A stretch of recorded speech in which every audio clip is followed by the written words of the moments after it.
Imagínate por un momento la escena de un crimen. Ujú. Hay cinta amarilla bloqueando la puerta, las luces de las patrullas parpadean a través de la ventana y el lugar está completamente vacío. Claro, el clásico escenario. Exacto. Entra un detective a la habitación. No hay testigos, no hay cámaras de seguridad, nadie vio absolutamente nada. Nada de nada. Nada.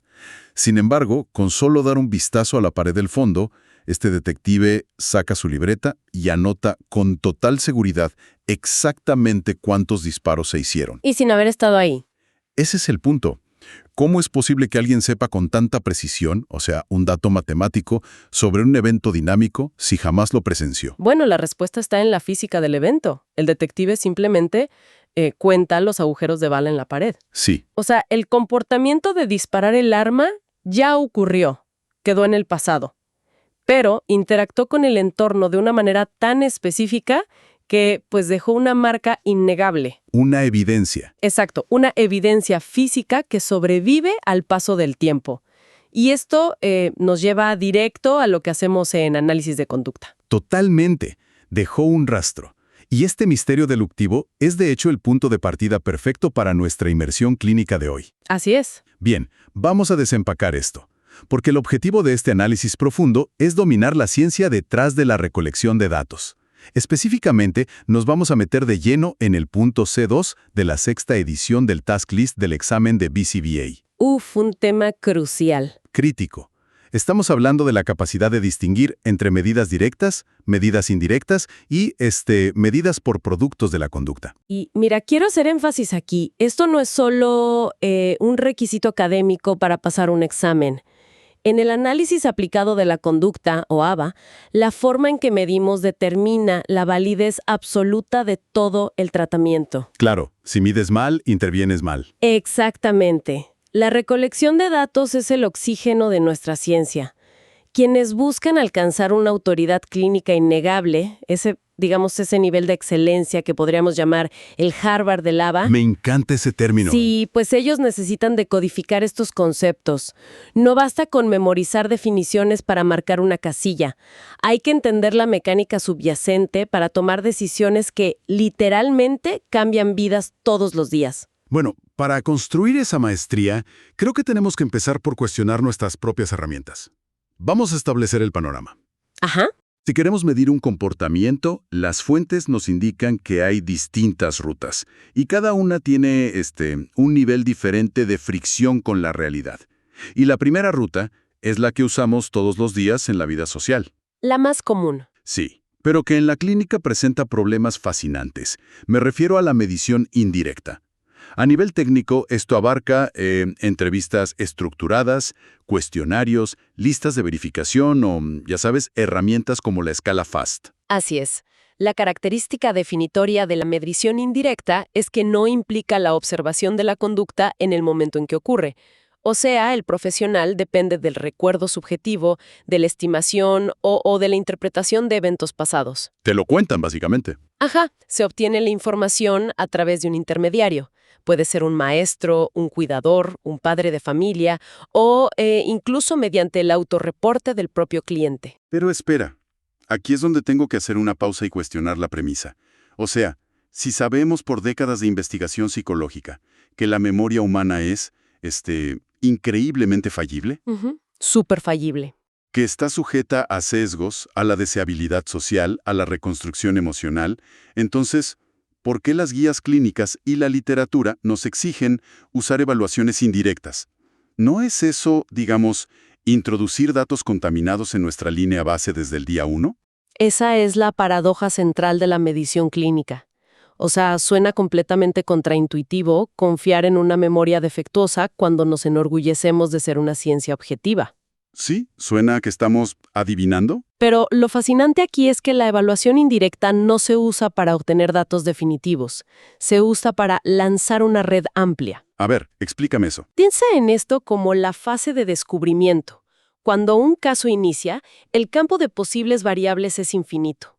Podría ser cualquier cosa en el ambiente. Claro. Entonces, las entrevistas y los cuestionarios, aunque son subjetivos, nos dan el mapa inicial del territorio.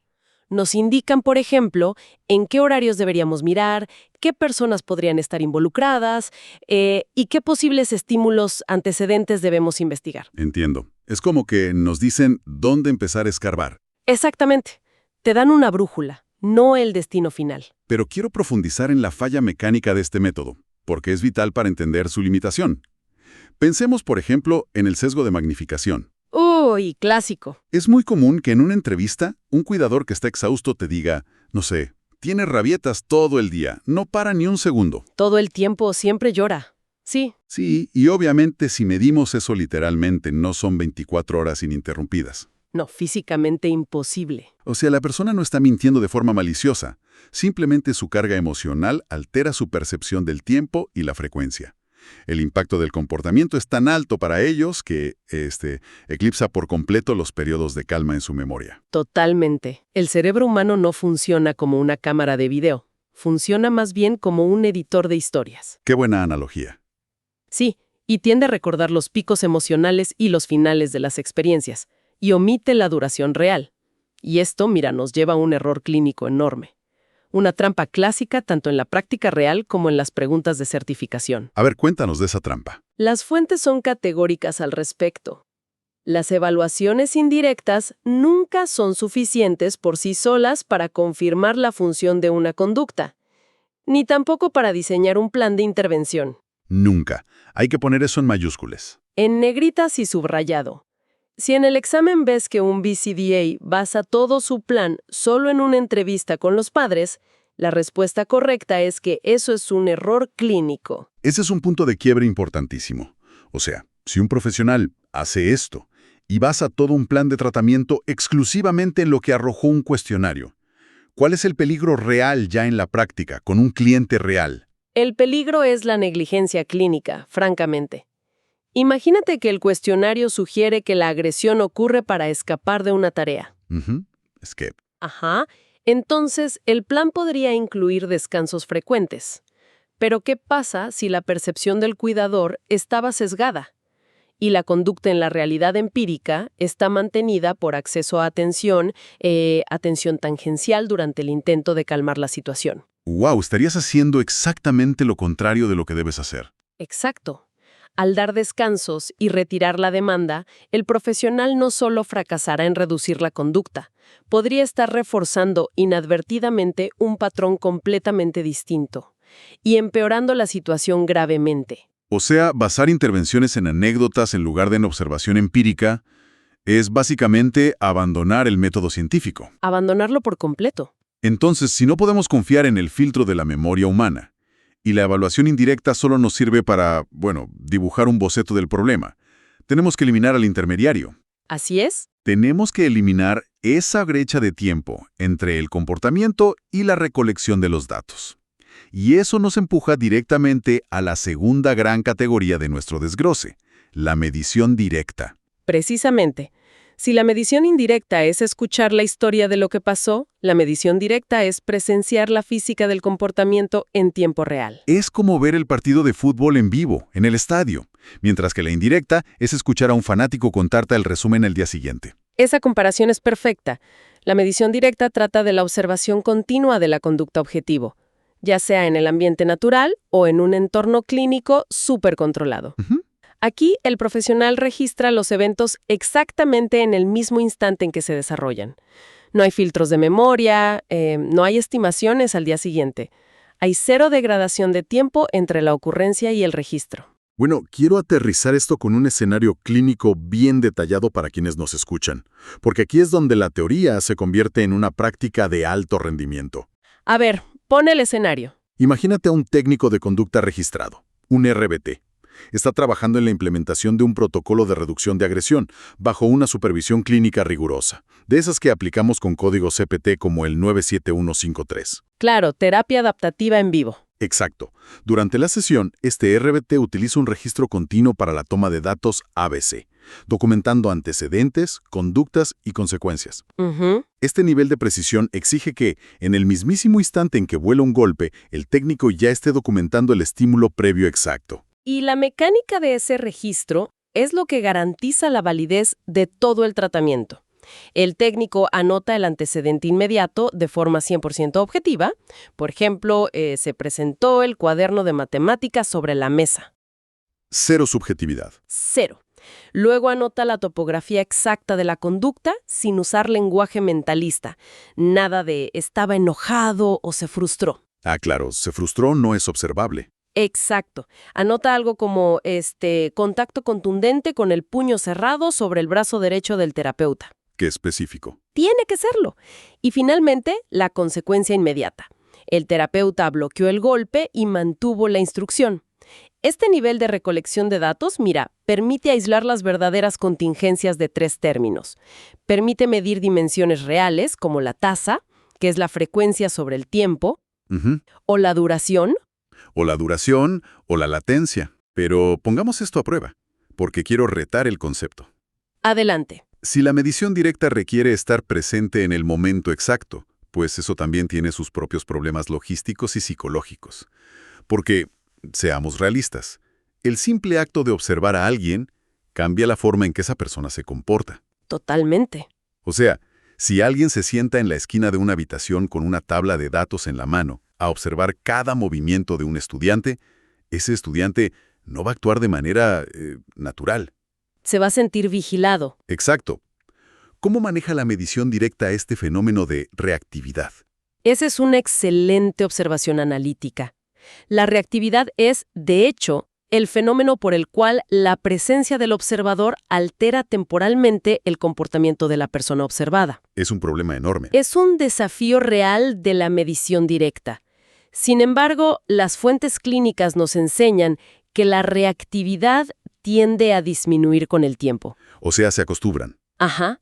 A medida que el observador se convierte en un estímulo neutral en el entorno, ocurre un proceso de habituación. A pesar de este efecto temporal, la medición directa sigue siendo el estándar de oro indiscutible. O sea, ¿vale la pena pagar el precio de esa rareza inicial? Completamente.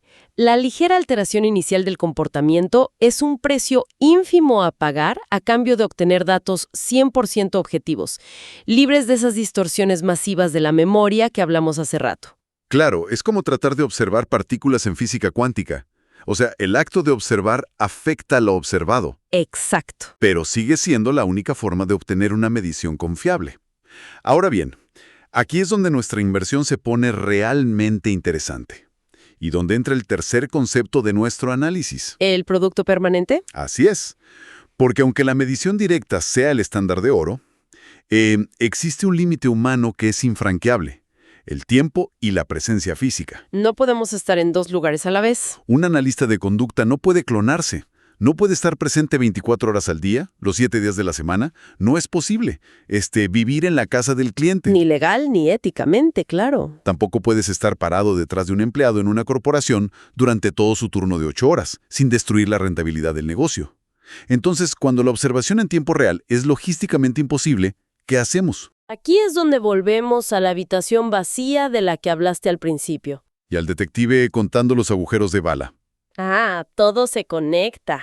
Entramos de lleno al terreno de la medición por productos permanentes. Cuando la observación directa no es factible, evaluamos el impacto o el cambio físico que la conducta produjo en el medio ambiente después de que ha ocurrido. Es una medición ex post facto. Exacto. Ex post facto. El profesional mide el resultado, el artefacto, la huella física que dejó el comportamiento al alterar su entorno. Fíjate que para visualizar bien este mecanismo, me gusta pensar en esto como estudiar el viento observando la forma de una roca en el desierto. Uy, me gusta eso. Perfecta. La conducta es el viento, el ambiente es la roca y el producto permanente es la erosión. Me encanta. Y las aplicaciones de este método son vastas. Además, liberan una cantidad enorme de recursos de supervisión. Piensa, por ejemplo, en el manejo del comportamiento organizacional, el área de OBM. A ver, cuéntanos de eso. Si necesitas medir la productividad de un equipo que está ensamblando piezas complejas en una fábrica, hacerlo con medición directa requeriría pagarle a un supervisor para que observe cada movimiento de las manos del trabajador durante horas. Es carísimo e ineficiente. Es inviable. Con el producto permanente, el supervisor simplemente evalúa la bandeja de ensamblaje al final del turno, cuenta las piezas completadas correctamente y listo. O en el entorno educativo clásico. Un maestro o un evaluador no necesita sentarse frente a un estudiante durante 45 minutos para ver cómo hace cada trazo con el lápiz en un examen de matemáticas. Exacto. El papel entregado, con las respuestas resueltas, es el producto permanente de esa conducta cognitiva y motora de resolver los problemas.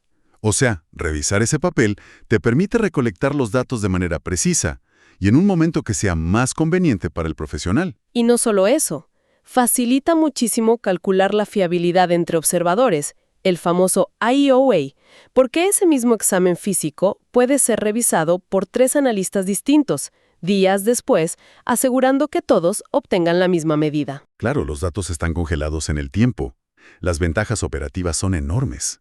Permite medir comportamientos que ocurran, pues, ahora sin inconvenientes, o en lugares donde la presencia de un observador sería inapropiada. Sí, por ejemplo, conductas en el baño o durante la noche. Exactamente. Pero, y esto es monumental para quienes buscan la excelencia clínica y, obviamente, la aprobación en sus exámenes de BCBA. Existe una regla estricta que rige este método. Sí, ojo aquí. Si esta regla se rompe, toda la recolección de datos se derrumba. La regla de oro de la consistencia. Y la verdad, me alegra que toquemos este punto porque es vital. Las fuentes enfatizan que cada ocurrencia de la conducta objetivo debe producir el mismo producto permanente. El mismo, siempre. Y a la inversa, ese producto permanente solo debe ser resultado de esa conducta específica en una proporción de 1 a 1. A ver, quiero dramatizar esto porque quiero plantear un escenario crítico. Un error que se ve en la práctica y que es, francamente, clínicamente peligroso. Adelante, pon el caso. Supongamos que hay un plan para reducir una conducta autolesiva severa, específicamente pellizcarse la piel de los brazos. Muy común. Y he visto la tentación de intentar medir esto por producto permanente, o sea, contando las marcas rojas o las pequeñas heridas en la piel al final del día o a la mañana siguiente. Uf. ¿Por qué implementar esto es una falla catastrófica en el diseño de medición? Es una falla masiva porque destroza la regla de oro que acabamos de mencionar. La conducta de pellizcarse no siempre produce el mismo cambio en el ambiente físico con esa relación de 1 a 1. No deja la misma huella. Exacto. Una persona podría pellizcarse 50 veces durante la tarde, con distinta intensidad, en distintos ángulos, pero debido a la elasticidad de la piel o la fuerza aplicada, tal vez solo queden 2 marcas rojas evidentes. Exacto. Y si un profesional confía en ese producto permanente defectuoso, sus datos le van a mentir. Le van a decir que la conducta ocurrió solo 2 veces. Así es.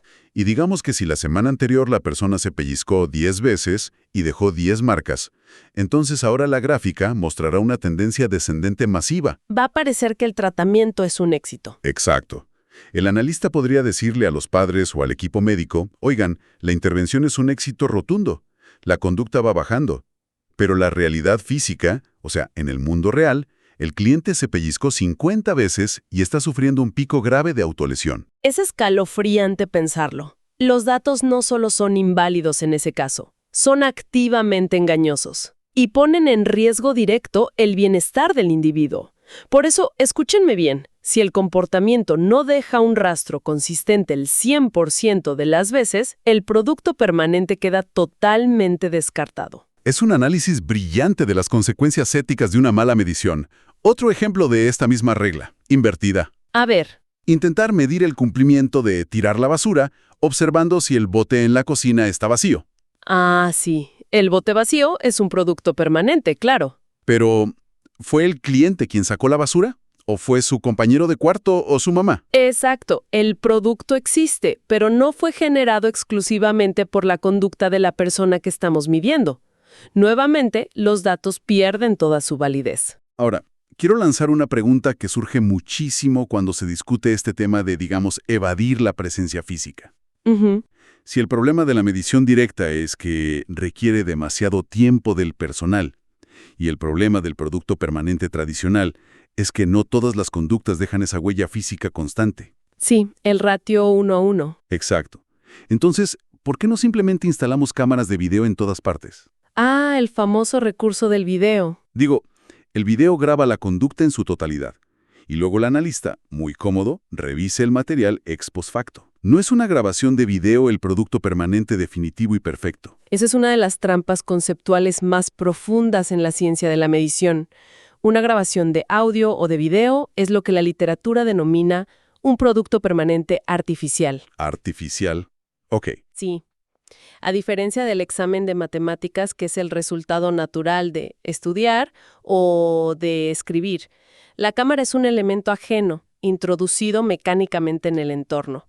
Y aquí, pues, regresamos al problema de la psicología humana que hablábamos antes. La presencia de la lente de la cámara, o el simple conocimiento de saber que está siendo grabado, altera drásticamente el entorno. Es la reactividad, pero completamente amplificada. Claro. Las personas cambian la topografía, la frecuencia y la magnitud de su comportamiento cuando saben que hay un registro visual permanente de sus acciones. Todos actuamos distintos y sabemos que nos graban. Todos. Imagínate que instalas una cámara en una sala de descanso en una empresa. Esto para medir por producto permanente artificial la frecuencia del lenguaje inapropiado o, digamos, discusiones entre empleados. La tasa va a caer a cero el primer día. A cero. No porque la intervención haya funcionado de maravilla, sino por el control de estímulos que ejerce la mismísima cámara. Están actuando. Exacto. Los datos obtenidos de ese video no reflejan la operante natural, reflejan una actuación condicionada. Por eso, el uso de productos permanentes artificiales requiere un análisis extremadamente cuidadoso del entorno y de los posibles sesgos que estás introduciendo. ¡Wow! Esto es oro puro para el entendimiento clínico y de hecho sirve como una brújula excelente para situaciones de evaluación y exámenes. Y aquí es donde les quiero dar un exam hack, un pequeño atajo analítico. Perfecto, a ver ese hack. Para quienes enfrentan escenarios complejos en preguntas de certificación de BCBA, si en el texto de un caso te describen al profesional evaluando, por ejemplo, el resultado de una acción o analizando un artefacto físico. Palabras clave: resultado, artefacto. Exacto. O si dice que el profesional entra a una habitación horas después para contar objetos o revisa registros generados en una computadora, tu mente debe apuntar inmediatamente hacia la medición por productos permanentes. Es una excelente forma de estructurar el pensamiento rápido bajo presión. Diferenciar estos métodos con una claridad así milimétrica es lo que separa a, digamos, un teórico de un verdadero estratega conductual. Completamente de acuerdo. Es por eso que en los entornos de alta exigencia clínica, como en nuestra práctica clínica en Texas y en los programas de formación y supervisión más rigurosos que construimos, se hace un énfasis tan implacable en los fundamentos de la medición. Es que elegir el método incorrecto no es un simple error de vocabulario, es construir un rascacielos sobre arena. Totalmente, una intervención súper sofisticada, pero basada en datos indirectos no verificados o en productos permanentes inconsistentes, está destinada al fracaso absoluto, sin importar qué tan bien escrita esté tu hipótesis. Se trata de tener un ecosistema de inteligencia conductual sólido. Así es. Entender cuándo es necesario sentarse con el cliente y usar los ojos directamente. Cuándo usar un cuestionario para orientar la brújula y lanzar la red. Y cuándo es seguro y eficiente simplemente medir el rastro en la arena. Esto transforma por completo el rigor de la práctica. En cualquier ámbito, la verdad. Sí. Ya sea diseñando un plan de reducción de conductas en un entorno familiar, evaluando la fluidez de lectura en el sistema escolar o estructurando el pago por desempeño en una gran corporación de OBM. La física del comportamiento sigue exactamente las mismas reglas. Y quienes dominan e interiorizan estos mecanismos, mira, no solo están listos para dominar las preguntas más complejas del task list y pasar su examen de BCBA. Claro. Están listos para ejercer con una autoridad clínica incuestionable. Dejan de adivinar lo que sucede para comenzar a hacer ciencia real, objetiva e irrefutable. Significa que la recolección de datos exige la máxima rigurosidad. Exige entender el mecanismo detrás de la acción y demanda que seamos, en todo momento, tan metódicos e implacables con la evidencia como ese detective en la escena del crimen que mencionamos al inicio. Exactamente. Y bueno, antes de cerrar esta inmersión, quiero dejar sobre la mesa un pensamiento final. A ver. Una idea que lleva todo esto que acabamos de desempacar hacia una frontera nueva y fascinante, porque las herramientas están evolucionando rápidamente, ¿verdad? Rapidísimo. Las formas en que capturamos esos productos y artefactos hoy, la verdad no se parecen en nada a las de hace una década. Exacto. Tradicionalmente, medir un producto permanente implicaba contar piezas de fábrica o calificar exámenes impresos en papel. Pero pensemos en el presente inmediato.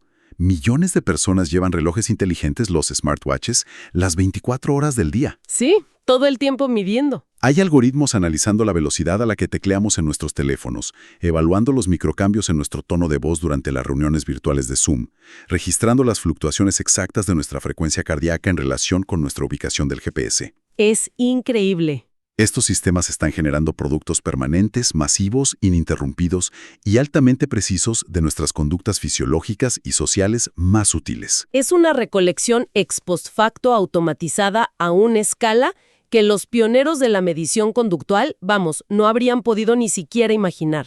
Una escala absoluta. Y la pregunta que queda flotando para todos los que nos escuchan es, si la tecnología moderna rastrea, codifica y deja un artefacto digital imborrable de absolutamente todo lo que hacemos, ¿dónde se dibuja ahora el límite clínico de la medición por producto permanente? Qué buena pregunta. O sea, de pronto ya no solo somos el detective observando la escena del crimen desde afuera. En este nuevo ecosistema de datos, también somos la pared que registra cada impacto. Es una dimensión de la medición conductual que va a redefinir el campo por completo. Y es un excelente concepto para que cada uno de ustedes siga explorando por su cuenta. Muchas gracias por acompañarnos y hasta la próxima Inmersión Clínica. Hasta la próxima.